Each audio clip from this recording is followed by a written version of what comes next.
นลือแปรอาทิตย์ចាំងមកលើផែនដីប្រៀបដោយរូបថ្លៃចូលមកក្នុងជីវិតបងពីមុនធ្លាប់តែម្នាក់ឯងដើរផ្លូវដែលសៅមងតែពេលមានអូនក្បែរខ្នងបងមានកម្លាំងចិត្តរាល់ពាក្យសម្ដីនិងកាយវិការផ្អែមល្ហែមធ្វើឲ្យបេះដូងបងញាប់ញ័ររាប់ថាមិនត្រូវ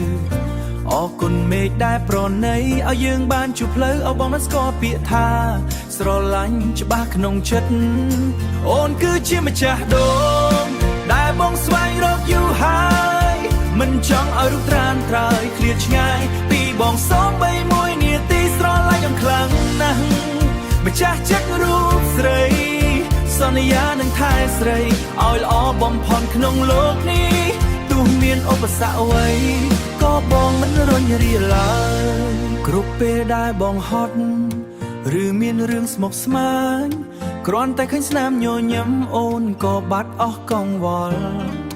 អូនគឺជាពន្លឺដែលបងតែងតែយល់សពឃើញសូមនៅក្បែរបងរហូតទៅកុំទៅណាណាថ្លៃយើងនឹងកសាងក្តីសុខជាមួយគ្នាមិនឲ្យរូបកំពូលដួងចិត្តប៉ះទង្គិចសូមបីតំណក់ទឹកភ្នែកចិត្តបងស្មោះស្ម័គ្រស្រឡាញ់អូនដល់ថ្ងៃស្អែកនឹងរៀងរហូតទៅអូនគឺជាម្ចាស់ដូងដែលបងស្វែងរកយូរហើយមិនចង់ឲ្យរូបត្រានត្រើយឃ្លាតឆ្ងាយពីបងសូមបីមួយនាទីស្រឡាញ់យ៉ាងខ្លាំងណាស់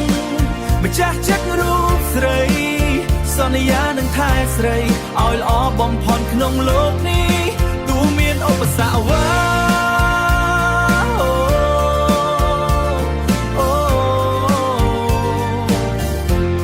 ក៏បងមិនរញរាឡើ